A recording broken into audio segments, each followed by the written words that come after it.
You know that feeling, right? Someone pulls out a camera and you just cringe. Or maybe you're that person who's always taking the group photo, just so you don't have to be in it.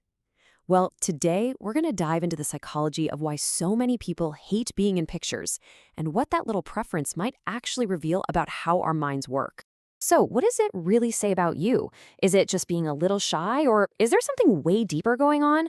We're going to unpack all of it, the common reasons, the more complex ones, and get this, even a surprising upside to being camera shy.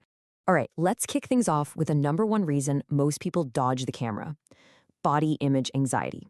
It's this feeling that, for a lot of us, the camera isn't a friend. It's a judge. And it's really no wonder why. I mean, we are just surrounded by images of perfection. Think about your Instagram feed, the TikTok filters, all those magazines staring at you in the checkout line. Our brains are just constantly soaking in thousands of these perfectly curated, heavily edited faces and bodies. This is where the real mental battle happens. On one side, you've got your real, unfiltered self, the person who exists in the real world. And on the other, you have this impossible, digitally perfected standard. So when you see a photo of yourself, your brain can't help but compare the two. And that gap, wow, it can feel really jarring. And there's actually a name for this whole thing in psychology. It's called social comparison theory. It's a pretty simple but super powerful idea that we figure out our own worth by seeing how we measure up against everyone else. Or, in this case, the thousands of images we see online every day. So here's the absolute key. When you look at that photo, you're not actually judging yourself against reality. You're judging yourself against a total fantasy. And after a while, avoiding photos just becomes a way to protect yourself, right? If there's no picture, there's no painful proof of that gap. But it's not always about judging your own reflection. For a whole other group of people, hating photos has absolutely nothing to do with looks. It's about hating the spotlight. It's this fear of focus, where any kind of attention just feels like a threat. And this is a really important distinction to make. We tend to assume that someone who avoids a camera is just insecure about their appearance.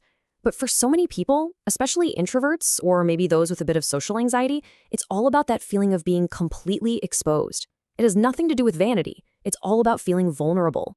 This is what's called the spotlight effect. The second a camera points at you, everything just changes. Bam, you're suddenly the center of attention. Everyone's looking at you, waiting for you to perform, to put on that perfect smile. It can literally feel like you're under a microscope, and that can trigger a genuine fear response. Not of how you look, but just of being seen. Okay, so now we're going to go a little deeper. Because beyond looks and attention, there are these really complex internal reasons people look away from the lens. And these reasons have everything to do with their very sense of self. One of these is a concept called depersonalization. It's this strange state where you feel kind of disconnected from your own body and your thoughts, almost like you're an outside observer watching your own life. And it's actually more common than you might think, especially for folks dealing with things like depression or trauma. So for someone going through this, seeing a picture of themselves can be deeply, deeply unsettling. The person in that photo just doesn't feel like them. It honestly feels like you're looking at a complete stranger. And that massive disconnect between how you feel on the inside and what you see on the outside, it just creates a lot of discomfort. Okay, the other deep reason, it's about a total loss of control. Think about it. In real life, you're always moving, you're dynamic.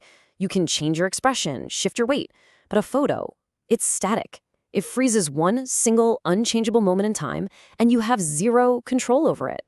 And in our totally digital world, that loss of control is just cranked up to 11. I mean, think about how it works. A photo gets taken, maybe you didn't even know. Then it's tagged and shared everywhere, probably without you saying it's okay. And now it's a permanent record. But here's the scariest part. Someone else now gets to define how that moment and how you are remembered.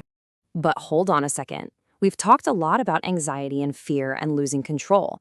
But what if hating photos isn't a weakness at all? What if, for some people, it's actually a sign of incredible strength? And that brings us to our last idea here, the authentic advantage. This is the theory that some people avoid cameras simply because they prioritize living the experience over just creating evidence that it happened. Just think about these two different mindsets. While one person is so busy trying to stage the perfect photo, trying to document the moment, another person is just in it, They're fully present, they're absorbing everything with their actual senses, not through a tiny screen. And here's the really wild part. There's actual science to back this up. Research has shown that when we're constantly taking pictures of something, our brain can kind of outsource the job of remembering to the camera. But when we just stay present, we encode those memories way more deeply, way more vividly. So yeah, avoiding the camera can actually be a sign of a truly authentic mindset. It means you value authenticity way more than performance. You'd rather be real than just look good. It's this quiet confidence that doesn't need a photo for proof. You don't need the likes and comments to feel like you exist. And this quote just nails it perfectly. You know who you are without the highlight reel. It's this powerful reminder that your life, your experiences, your entire identity, it's all real and valid, whether or not it's ever captured in a photograph. So as we wrap this up, it really seems to come down to two different paths. Is avoiding the camera a signal of some fear or anxiety that might be worth looking into? Or is it a sign of a quiet, powerful confidence in who you are? And ultimately, only you can really know the answer to that. Which brings us to one final thought to leave you with. In a world that wants to capture and tag and quantify everything, is your worth really measured in pixels?